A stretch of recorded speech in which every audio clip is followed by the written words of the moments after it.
여러분 안녕히 주무셨습니까? 참 좋은 아침입니다. 오늘 12월 12일 수요일 말씀으로 드리는 오늘의 번제 함께 합니다.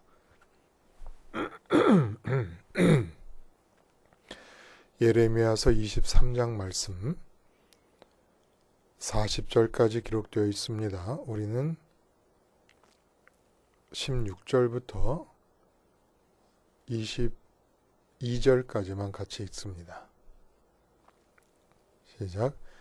만군의 여호와께서 이와 같이 말씀하시되 너희에게 예언하는 선지자들의 말을 듣지 말라. 그들은 너희에게 헛된 것을 가르치나니 그들이 말한 묵시는 자기 마음으로 말미암은 것이요 여호와의 입에서 나온 것이 아니니라. 항상 그들이 나를 멸시하는 자에게 이르기를 너희가 평안하리라 여호와의 말씀이니라 하며 또 자기 마음이 완악한 대로 행하는 모든 사람에게 이르기를 재앙이 너희에게 임하지 아니하리라 하였느니라. 누가 여호와의 회의에 참여하여 그 말을 알아들었으며 누가 귀를 기울여 그 말을 들었느냐. 보라, 여호와의 노여움이 일어나 폭풍과 회오리 바람처럼 악인의 머리를 칠 것이라. 여호와의 진노가 내 마음에 뜻하는 바를 행하여 이루기까지는 그치지 아니하나니 너희가 끝날에 그것을 완전히 깨달으리라. 이 선지자들은 내가 보내지 아니하였어도 다름질하며 내가 그들에게 이르지 아니하였어도 예언하였은즉 그들이 만일 나의 회의에 참여하였더라면 내 백성에게 내 말을 들려서 그들을 악한 길과 악한 행위에서 돌이키게 하였으리라. 오늘 우리가 함께 읽은 말씀 중심으로 걷어야 할 장막, 쳐야 할 장막이라는 제목의 하나님 말씀 증거합니다. 장막하면 여러분 생각나는 것이 죽의 장막. 중국이 그 등소평에 의해서 70년대 말부터 이제 개혁의 바람이 불지 않습니까? 개방 정책을 표명하게 됩니다. 이전까지는 비공산권 여러 나라에 대해서 중국이 배타적인 정책을 취하게 되지요. 이렇게 서방 세계가 접근할 수 없도록 중국의 고립 정책을 핀 것에 대해서 은유적으로 죽의 장막을 쳤다 이렇게 표현을 합니다. 또 이와 비슷하게 2차 세계대전 후에 소련과 동국 공산권이 서구 자유주의 진영에 대해서 취한 폐쇄적이고 비밀주의적인 대외 정책을 풍자해서 윈스턴 처칠이 철의 장막이다 이렇게 풍자했습니다. 장막은 아니지만 또 베를린 장벽이 1990년에 허물어졌습니다만은 동서 베를린 사이에 40여 킬로미터가 있었지요. 지금도 우리나라는 아직도 남북의 교통의 분위기가 고조되고 있음에도 불구하고 온전히 38선이 거두어진 상태가 아닙니다. 근데 이제 이런 장벽의 문제가 그 1970년대 한대수라는 가수가 부른 노래에 나오는 가사의 내용처럼 행복의 나라로의 걸음을 가로막는다는 거예요. 장막이 있으면 행복의 나라로 갈 수가 없다. 그렇지 않겠습니까? 남북이 가로막혀 있는 상태에서 대한민국이 온전히 행복해질 수가 있겠습니까? 일본과 한국을 보세요. 여기에 넘어갈 수 없는 장막이 있어요. 응? 반목과 갈등과 어떤 질시와 이게 장막 아니겠습니까? 중국과도 또 마찬가지예요. 심지어는 남편과 아내 사이에도 말 못할 담이 생겨버리면 이제 행복이 깨지기 시작합니다. 그래서 그 한대수 가수의 노래 행복의 나라로라는 그 노래의 가사를 보면 장막을 걷어라. 나의 좁은 눈으로 이 세상을 떠보자. 세상은 넓지만 좁은 눈으로 한번 세상을 보자는 거예요. 세상과 나 사이에 장막이 있으면 행복할 수 없기 때문에 창문을 열어라. 춤추는 산들바람을 한번 또 느껴보자. 당장 장막을 열고 창문을 여니까 내 마음의 장막을 열고 창문을 열었더니 산들바람이 와서 내 얼굴에 부딪히는데 이게 얼마나 좋으냐 이거예요.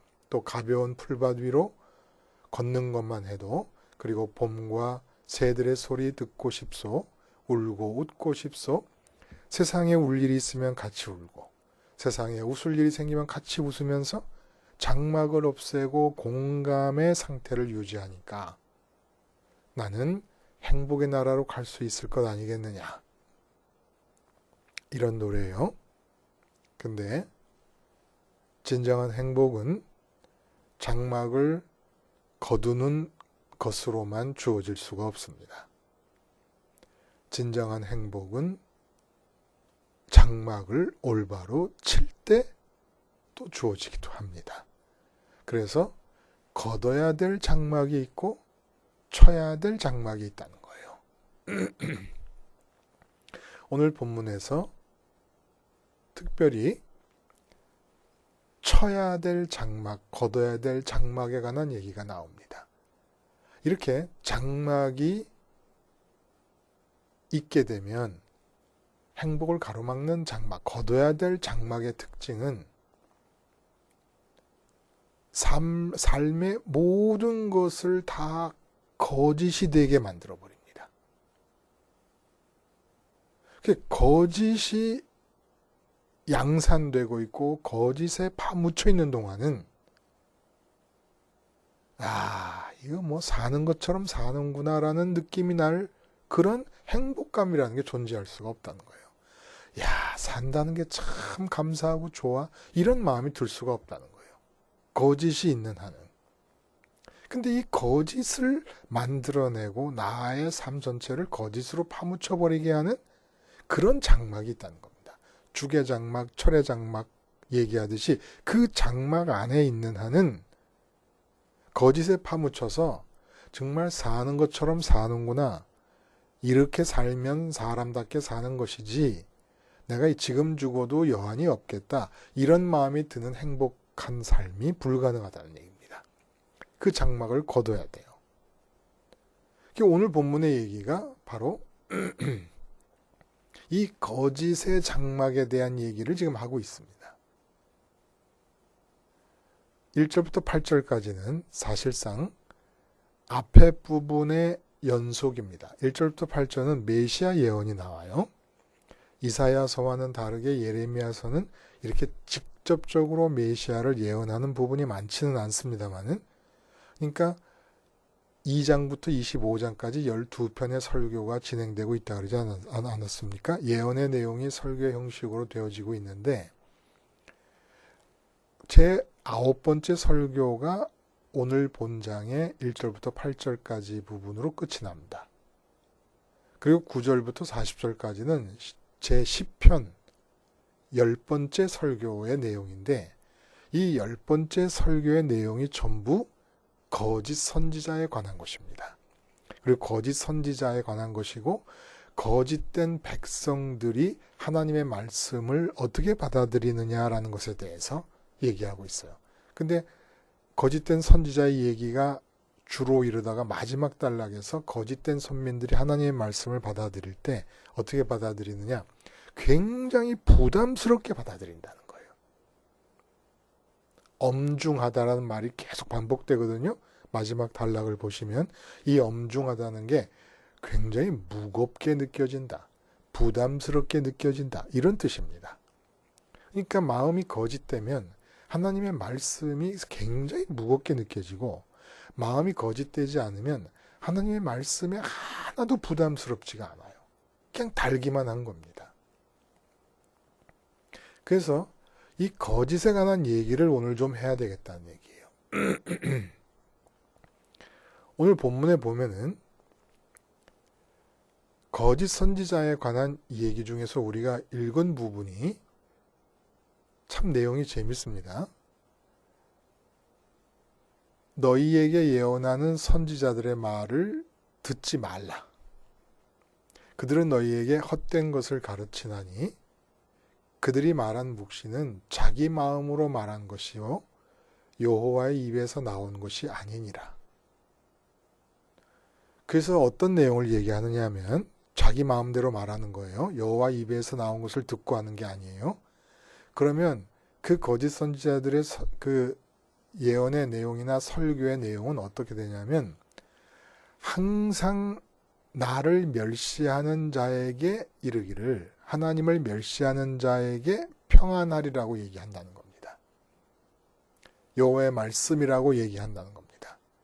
또 자기 마음이 완악한 대로 행하는 사람들, 이게 이제 하나님을 멸시하는 자들과 같은 의미죠. 자기 마음이 완악한 대로 행하는 모든 사람에 이르기를 재앙이 너희에게 임하지 아니하리라 한다는 거예요. 여기까지만 놓고 보면 하나님을 멸시하는 게 뭡니까?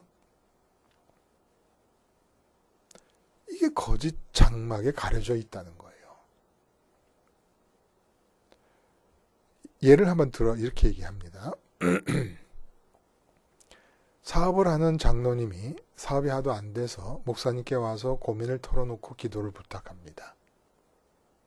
그럼 목사님 얘기를 다 듣고 걱정하지 마시라고. 하나님의 사업을 잘 되게 해주실 거라고. 그리고 기도를 해요. 그리고 막 간절하게 두 분이 기도를 해요.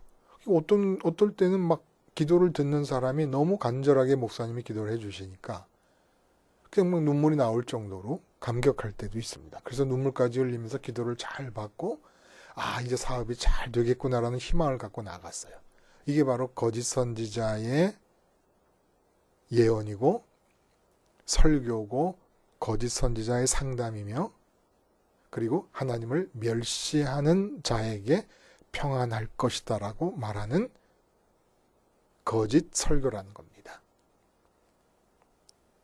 왜 여기서 거짓이라는 얘기가 나올까요? 사업이 안 돼서 걱정해서 기도를 부탁하고 상담을 하러 온 장로님의 그 마음에 평안할 것이다 라고 희망과 약속을 준 이 상황이 왜 거짓으로 다 뭉쳐져 있는 것일까요?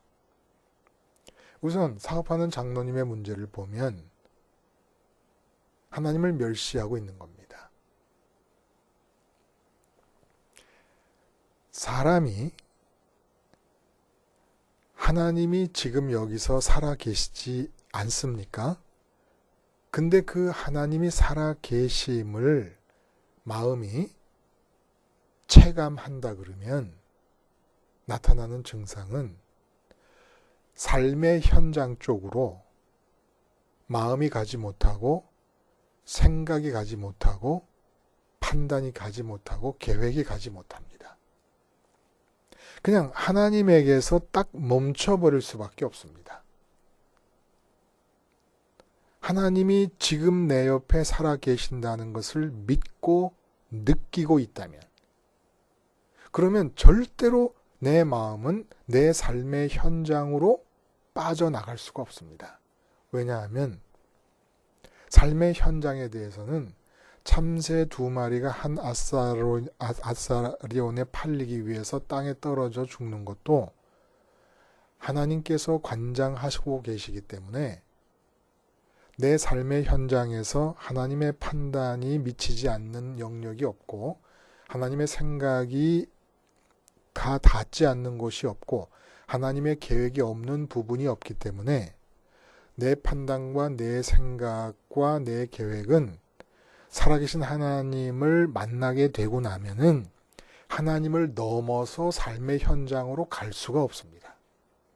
근데 장로님이 안 되는 사업 걱정을 하고 있다는 얘기는 이미 그 마음이 삶의 현장으로 넘어갔다는 것이고 삶의 현장으로 넘어가려면 내 옆에 사업보다 더 가까이 살아계신 하나님을 멸시하고 넘어가야만 갈 수밖에 없다는 겁니다.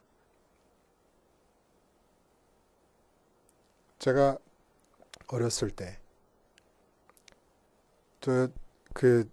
지금 성산동 서교동이 교회장인지 모르겠어요. 그 위치한 교회에 이제 어렸을 때부터 다녔어요.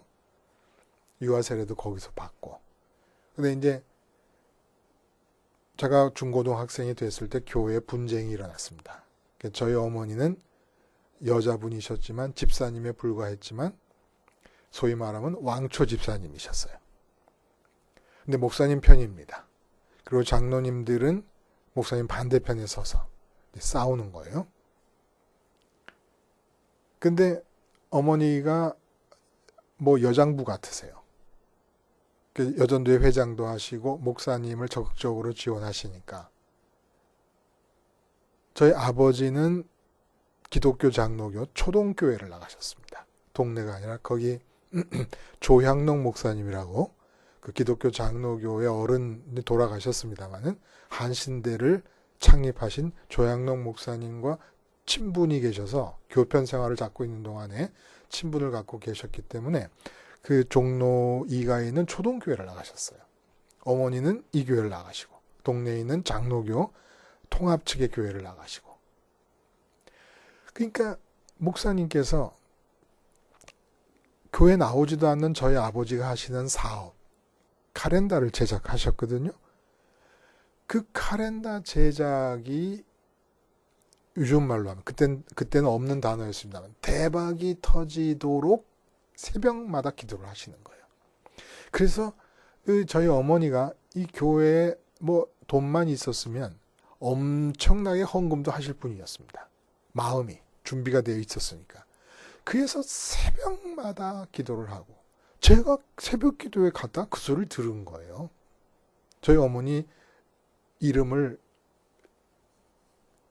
입에 올리시면서 그 외 목사님이 이제 교인들이 다 가고 나도록 끝까지 기도를 하시는데 강대상 위에 올라가서 이제 주저앉았다는 것보다 거기 이제 무릎을 꿇고 기도를 하시는 거예요. 그냥 모습은 안 보셔도 목소리는 들리시죠. 이제 교인들이 다 갔다고 생각하시고 그렇게 저희 어머니 이름을 부르면서 저희 아버지 사업이 잘 되게 해달라고 기도를 막 하시는 겁니다. 그게 또렷이 기억이 나요. 근데 제가 지금 이제 나이가 60이 돼서 철이 들고 보니까 참 그때는 고맙고 정말 우리 목사님이라는 생각을 했는데 이게 영적으로 문제가 있는 거구나라는 생각이 든다는 거예요. 저희 어머니도 그렇고 목사님도 그렇고 그 당시로는 하나님 살아계심이 믿어지고 느껴지면 절대로 육체로 살고 있는 내 삶의 현장에 내 마음이 넘어갈 수가 없습니다. 그러니까 내 마음과 육체로 살고 있는 내 삶의 현장 사이에 하나님은 장막이 되실 수밖에 없습니다. 근데 마귀가 어떻게 만들어놨냐면 하나님이 안 보이는 장막을 친 거예요. 하나님이 첫 번째로 살아계신 현실로 느껴지지 못하도록 장막을 쳐버렸습니다. 그래서 하나님을 멸시해버리고 전부 삶의 현장으로 나가 있어요. 그 삶의 현장으로 나가 있으면서 이미 마음이 삶의 현장으로 나가서 내가 생각하고 판단하고 내가 계획하고 내가 추진한다는 것은 하나님을 멸시하고 나갔다는 얘기예요. 근데 이렇게 하나님이 안 보이는 거짓의 장막이 쳐져 있는 상황에서 삶을 살아갑니다. 그러면 어떻게 돼요? 내가 사업에 대해서 하는 모든 생각은 하나님이 사업에 대해서 하는 생각과 다르기 때문에 다 거짓이 돼요. 오늘 거짓 선지자에 대해서 얘기하고 있습니다만은 사실은 거짓 선지자를 통해서 거짓 일반에 관한 이야기를 우리에게 가르쳐주고 계시는 거예요. 하늘에 참석하지 않은 거짓 선지자다. 아니 어떻게 우리가 그러면 하늘에 참석을 합니까? 하늘의 회의에 참여합니까? 하늘의 회의에 참여하는 게 선지자들만의 과제가 아니라는 거예요. 모든 사람에게 다 필요한 거라는 겁니다. 하늘에 참여하는 게 간단해요. 내 옆에 와 계신 하나님이 하늘에 계시는 분이십니다. 왜냐하면 하나님이 계신 하늘이라고 하는 것은 시간과 공간의 영역이 아니기 때문에 오히려 그래서 더 가까이 와 있는 거예요. 시간과 공간의 영역이라면 저 멀리 높은 곳 어딘가 있겠지요. 그러나 시간과 공간의 차원이 아닙니다. 그러니까 오히려 시간과 공간을 살고 있는 우리들에게 속까지 들어와 있는 하늘의 차원인 것이죠.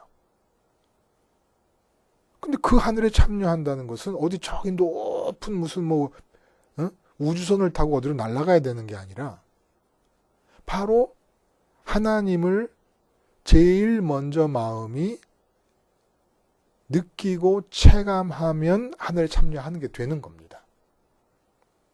그렇게 하나님께 참여하면, 하늘에 계신 하나님께 참여하고 나면 절대로 내 마음은 삶의 현장에 간섭을 못해요.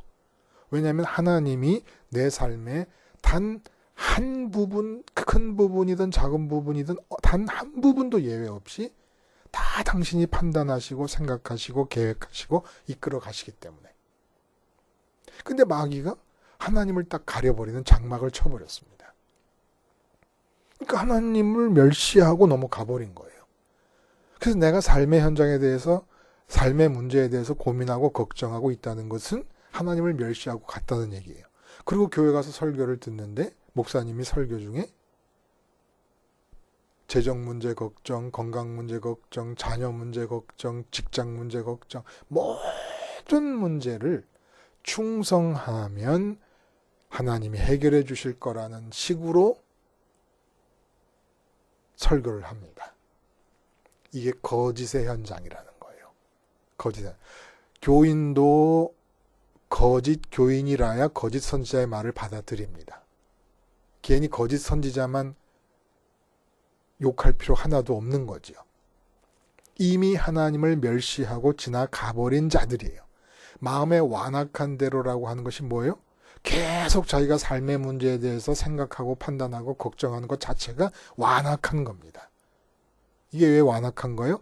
하나님의 위치를 멸절시켜버린 거예요. 자기 삶에서. 그건 하나님이 하셔야 될 일인데. 그래서 하나님은 우리 마음과 육체로 사는 삶의 현장에 장막이 되셔야 돼요. 베를린 장막처럼, 주계 장막처럼, 철의 장막처럼 장막이 되셔야 됩니다. 이 장막이 쳐져야 돼요. 근데 하나님이 장막이면 내 마음은 하나님께 부딪힐 수밖에 없잖아요. 동독에서 서독으로 넘어오려는 사람들이 베를린 장벽에 부딪히는 것과 마찬가지로 서독을 삶의 현장이라고 그러고 우리 마음을 동독에 있다 그러면 베를린 장벽이 하나님이십니다. 넘어갈 수가 없어야 되는 거예요. 우리 마음이 남한에 있고 우리 삶이 북한에 있다 그러면 하나님이 38선이 되시는 겁니다. 넘어갈 수가 없는 거예요. 근데 하나님을 넘어가 버렸습니다. 멸시하고 넘어가 버린 거예요. 그래서 하나님이 안 보여요. 그래서 삶의 현장에 마음들이 다 모여 있으면서 거기에는 마음이 하나도 없고 오직 하나님 마음만 있으면 되는 거거든요. 모든 사람의 삶에 하나님 마음만 있으면 되는데 각자가 육체로 사는 삶의 현장에 다 사람의 마음에 와 모여 있는 거예요. 그 사람의 마음에 와 모여 있으면서 거기서 선지자가 등장을 합니다. 그러니까 다 거짓 선지자죠. 다 거짓말을 하는 거예요. 다. 누구에게? 다 거짓 교인들에게. 다 거짓 교인들에게. 하여간 내 삶의 문제에서 걱정을 않고 교회 갔다. 그러면 거짓 교인으로 간 거예요. 근데 거기에 목사님이 나에게 주시는 말씀이구나 한 다음에 거짓 선지자예요.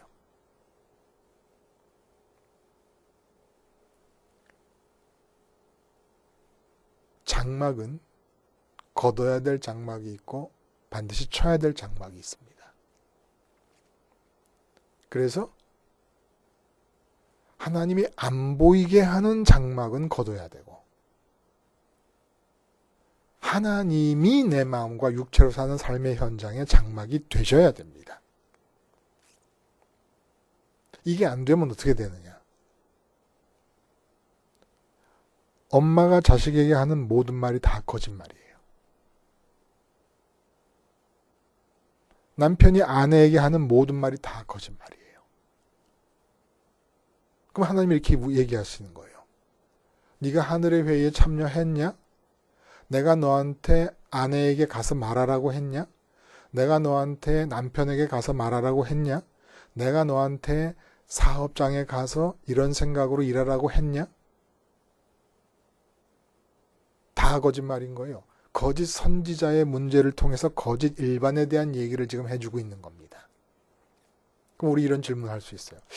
아니, 하나님을 몰라도 이 사회, 인간 세상 안에서 정직하게 사는 사람들도 많지 않느냐? 인간 세상 안에서 하나님을 모른 채 정직하게 사는 것은 어떤 정직인지 아십니까? 마피아 집단 내에서 온갖 거짓과 불법으로 돈을 모읍니다. 그 돈을 관리하는 사람이 있잖아요. 그 돈을 관리하는 사람이 절대로 두목의 돈을 떼먹지 않고 정직하게 돈을 관리합니다. 이런 정직함과 같은 거예요.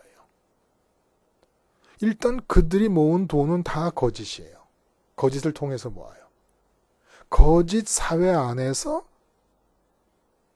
두목에게 정직한 것, 이걸 하나님이 원하시는 정직이라고 말할 수 없다는 겁니다. 이미 하나님을 모르고 있는, 하나님을 멸시하고 있는 대통령이 말하면 다 거짓말이에요. 하나님을 모르고 있는 야당 대표가 말하면 다 거짓말입니다. 그들이 말한 대로 되는 게 무엇이 있습니까? 그들이 말한 대로 그들 자신이 이룬 게 무엇이 있습니까? 아무것도 없어요. 문재인 대통령의 진정성을 의심하지 않습니다. 직장 문제라든지 직업 문제라든지 해결한다 그랬어요. 근데 어저께인가 보니까 실패했다 인정하고 일자리 창출에 총력을 기울이자 또다시 얘기를 합니다. 근데 그것조차도 하나님이 하늘회의에 참여해서 들은 얘기를 하시는 거예요? 안 돼요. 문재인 대통령을 비난하는 게 아니에요. 그러면 야당은 낫습니까? 야당이 하는 말 중에 거짓말 아닌 게 몇 마디가 되겠습니까?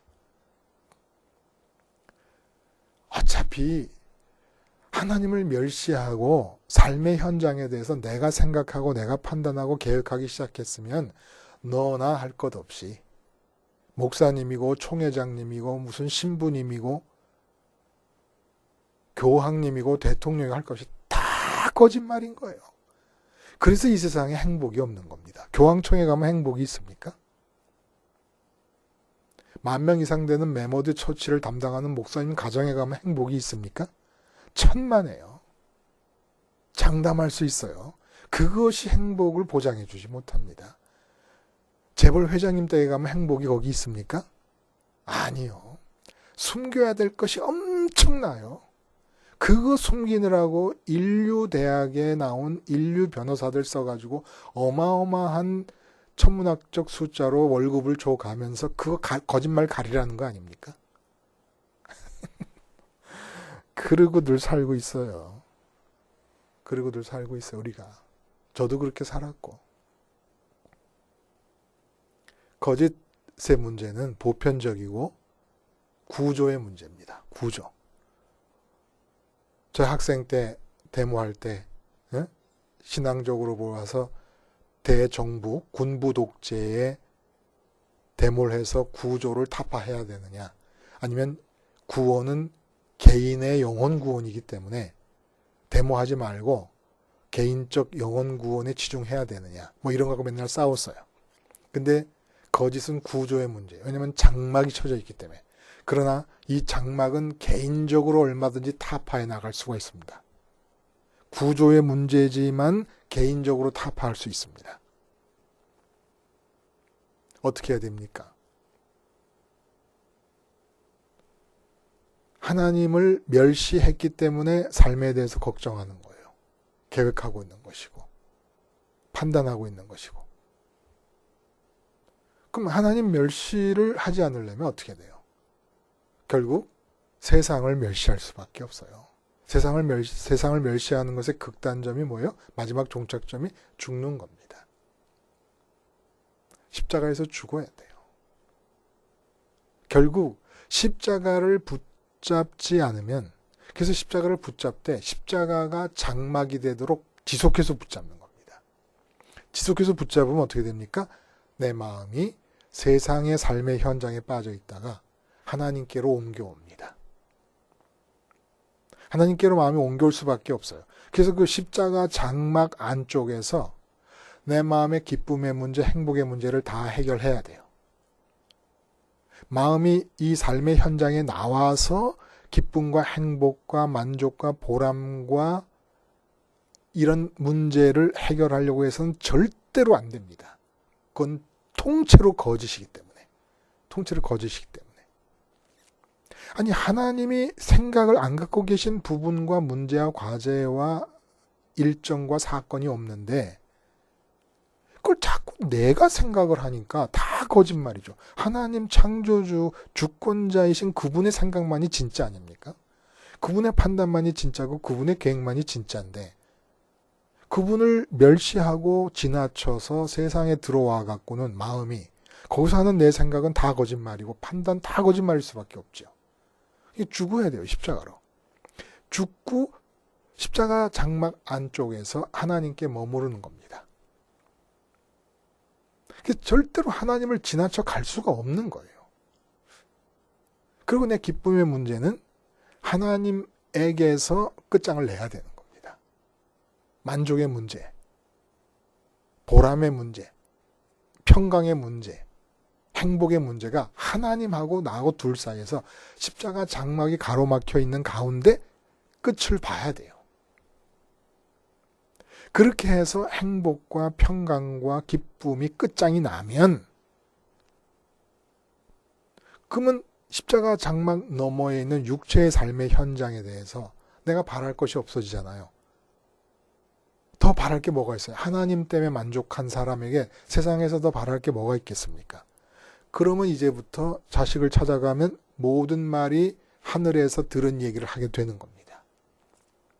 자식에게 아무것도 바랄 게 없을 만큼 하나님으로 만족한 상태가 되면 자식에게 하는 모든 말이 하나님의 말씀이 될 수 있다는 거예요. 목사님이 예배당 문제, 숫자, 부흥 문제 이런 거 전혀 개의치 않고 교회 예산 문제 상관하지 않고 십자가 장막 안쪽에서 하나님에게 딱 막혀가지고 하나님으로 행복과 기쁨과 만족의 문제를 끝장내고 더 이상 목회 현장에서 바라는 게 아무것도 없는 상태에서 강단에 딱 서시면 입을 열면 여는 대로 다 하나님의 말씀이 되는 것이고 하늘에 참여해서 들은 이야기를 하게 되는 것이 된다는 겁니다. 꼭 하늘에 참여하는 것이 막 천둥 소리가 들리듯이 하나님이 설교를 처음부터 끝까지 다 이렇게 불러주시는 딕테이션 해주셔가지고 그걸 전하는 것이 아니라 하나님으로 완전히 만족해서 목회 현장으로부터 기쁨과 만족을 더 이상 바라지 않을 정도가 돼버리면 입을 여는 대로 하나님 말씀이 된다는 거예요. 그래서 걷어야 될 장막이 뭡니까? 하나님이 첫 번째로 그 살아계심이 현실로 느껴지지 않게 하는 장막이 있다는 거예요. 그 장막이 뭐예요? 내 삶에 대해서 내가 생각하고 판단하고 계획하는 나의 주체성. 이게 장막이 돼서 하나님을 안 보이게 합니다. 내가 주체가 돼서 생각하기 시작했으면 이미 하나님을 지나친 거예요. 하나님을 멸시하고 지나쳐버린 겁니다. 내가 판단하기 시작했으면 이건 안 되는데 하면 벌써 지나친 거예요. 그 순간. 내 아내가 저렇게 하면은 기분 나쁘지? 이 지나쳐버린 겁니다. 나라가 이 모양이면 안 되지? 이 지나쳐버린, 하나님을 지나쳐버린 거예요. 십자가를 붙잡아야 돼요. 그래서 죽어야 돼요. 죽어야 돼. 삶의 현장에 내 마음이 죽어야 돼요. 안 그러면 하나님을 못 보는 거짓 장막에 가려서 삶의 현장으로 미끄러져 나갑니다. 그리고 나면 모든 생각, 모든 설교, 모든 기도가 다 거짓말이 됩니다. 하나님이 생각이 있는데 왜 내 생각을 얘기해요? 그러니까 다 거짓말이 되는 거죠. 주권자이시고 창조주이신 그분의 판단과 생각과 계획이 있는데 그분과 상관없는 내 생각과 내 계획과 내 판단을 가지고 설교하고 있고 삶의 문제를 해결하려고 하면 다 거짓말이고 결국은 불행의 늪에서 빠져나올 수가 없을 것입니다. 거짓 장막이 뭐예요? 내 주체성이에요. 내 주체성이 하나님을 못 보게 만듭니다. 하나님을 불러도 이름만 부르게 만들어요. 그래서 십자가에서 죽어야 됩니다. 판단이 죽고 생각이 죽고 계획이 죽어야 됩니다. 그렇게 해서 십자가를 지속적으로 우리가 담을 쌀 때도 벽돌을 하나하나 계속 연이어서 붙이잖아요. 지금 이 순간 십자가를 붙잡는 게 하나의 벽돌이라면 담이 되려면 계속 붙잡아야 돼. 계속 붙잡아. 그래서 십자가를 계속 붙잡아서 베를린 장벽 같은 담을 쌓아버려야 돼요. 내 마음과 세상 사이에. 그리고 내 마음은 그 베를린 장벽 같은 십자가 벽 안쪽에서 하나님으로 기쁨과 만족을 해결해야만 됩니다. 기쁨과 만족은 거기서 해결되지 않으면 안 되는 거예요. 당위적입니다. 반드시 하나님으로만 해결돼야 됩니다. 그렇게 해서 하나님으로 해결되면 이제 육체가 움직이면서 입을 열고 말하는 모든 것들이 하나님의 생각과 일치된 것들을 생각하고 말하며 살 수가 있습니다. 거짓 선지자가 사라지고 거짓 교인이 사라지고 거짓 엄마, 거짓 남편, 거짓 아내, 거짓 아빠, 거짓 사장 사라질 수 있습니다. 거짓이 없어야 행복할 것이고 행복을 가져다주는 장막을 걷어야 하고 행복을 지켜주는 장막을 쳐야만 합니다. 기도하시겠습니다. 하나님 아버지, 십자가 장막으로 하나님이 내 마음과 육체의 삶의 현장 사이에서 넘지 못할 장벽이 되게 해 주시옵소서. 그리하여 참 행복을 느끼게 하시며 십자가를 붙들 때 계속 붙들므로써 절대로 하나님이 가려지는 거짓 장막이 다시 드리워지지 않게 하여 주시옵소서. 예수님의 이름으로 기도드리옵나이다. 아멘.